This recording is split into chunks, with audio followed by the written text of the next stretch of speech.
りはぼんやり明かりゃいい。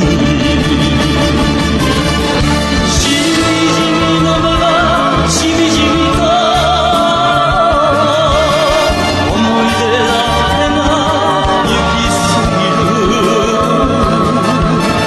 涙がポロリとこぼれたら歌い出すのさ、そんな歌を。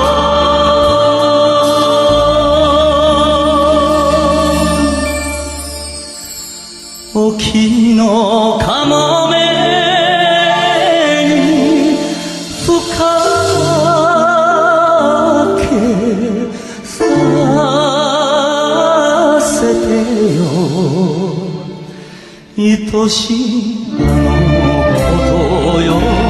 朝寝する難聴ね。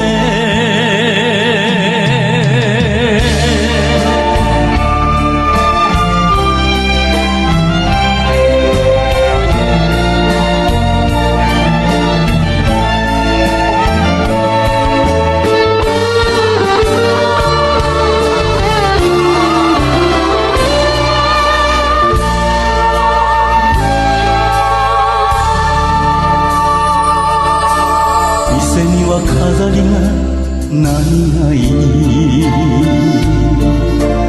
窓から港が見えりゃいい。